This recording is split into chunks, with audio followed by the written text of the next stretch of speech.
anybody who's geared towards spirituality, or most of us at least, have, whether consciously or unconsciously, have a notion or an idea that to wake up, to become enlightened, to achieve nirvana, whatever you would like to call it, to become self-realized, is to transcend, to move beyond. And while this is a beautiful notion, I have had my ass humbled in the realization that that is just a single movement. So reality is dual. Life, the nature of life is duality, and so that is literally just one half of the movement, is to realize I am not the body, I'm not the mind, I'm not the thoughts, I am no thing. But then there's this other movement that is extremely humbling and that I have found to be quite difficult, of an embodiment and a coming to terms with everything.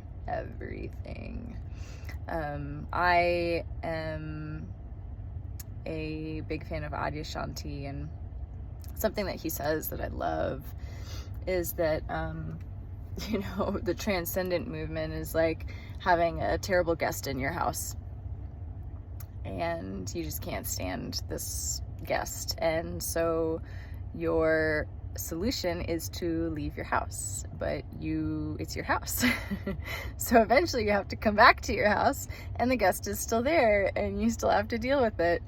And so this is just like a funny I don't know, just kind of like a funny way of talking about egoic self, because ego, whether or not you have a spiritual bone in your body, like ego's whole movement is transcend, to get better, to move beyond, to resist suffering, to change myself, to just movement, change, better, becoming. But moving beyond that, so that's the transcendence, is seeing that you're not that.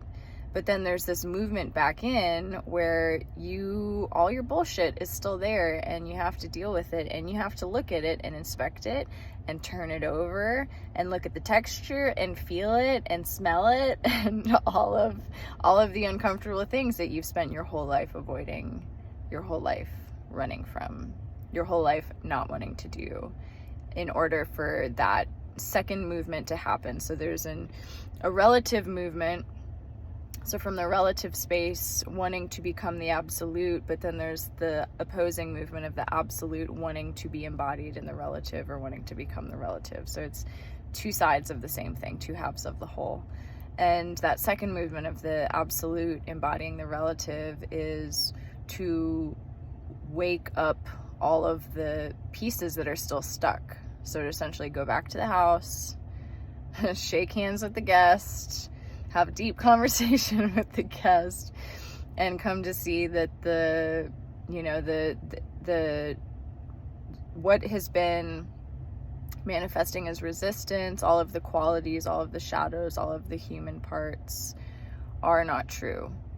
And it's not just an intellectual, I fell into this trap pretty hard, but not just an intellectual knowing of like, well, I know that that's not true, therefore I'm fine. I'm not going to deal with it. I'm not going to look at it. But, is that conditioning, like the conditioning in me actually started to break. So the functions of like suppression. So I had a kind of a lifelong pattern of suppressing. And so that, relative moving into the absolute, the transcendent movement fit perfectly with that, because it's like, oh, okay, I'm not those things, therefore these repetitive, cyclic, habituated thoughts don't matter, don't pay attention to them, and they would subside for a little while but then always come back. But through this more like absolute into relative movement, more of this embodiment movement, those functions, that function of suppression actually snapped and the dam broke. And so it was like this volcano erupting, like, the magma, whatever you call it, like under the surface, just building pressure, and then it just breaking. And there's like this eruption, but then eventually there's this homeostasis that is reached after a lot of discomfort. But you know, the spiritual movement is not just transcendence, and it would be like beautiful and wonderful to feel that, you know, to like stay in that place of feeling that it is. And I think there's a lot of folks that probably spend their whole lives in that place, just out of not knowing, you know, not knowing what's being asked.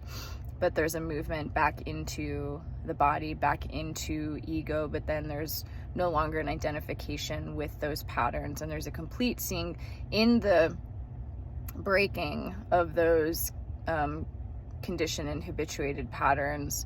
There's a seeing through them, and a seeing that they're not true, that they are not me, and they themselves come to see that their own falseness. And so there's like this there's a potency in that, and that embodiment process is quite difficult, or it has been for me at least. It's been quite difficult, and it's still ongoing, but it's been a very, very humbling experience, to say the least. And you know, a big lesson in full allowing, just literally completely allowing life to be as it is, completely allowing whatever's arising to be there without the suppression, without trying to transcend it or wanting or needing to transcend it, but then simultaneously no longer identifying with it. So then it loses pretty much all of its power, all of its gumption, all of its kind of like sway over you. So it's like your puppet strings become cut, which is pretty cool. But yeah, that process for me has been a lot of various embodiment practices, and not in the way of like, oh, I need to do this practice, but really just it almost becomes this thing of following the body. So like the body knows what needs to happen, and there's no longer trying to make a choice or a decision, or like, oh, I need to do this. There's no longer a thought behind it. It's just like an internal, like a movement that comes from within the body, that comes from like deep down in the gut, that is just like this impulse that happens, almost like, you know, if you're in a situation and, you know, something like in a car and somebody pulls out in front of you, there's not a thought of like, oh shit, I have to get out of the way. There's just like this gut impulse that is just like, there's movement that it just happens.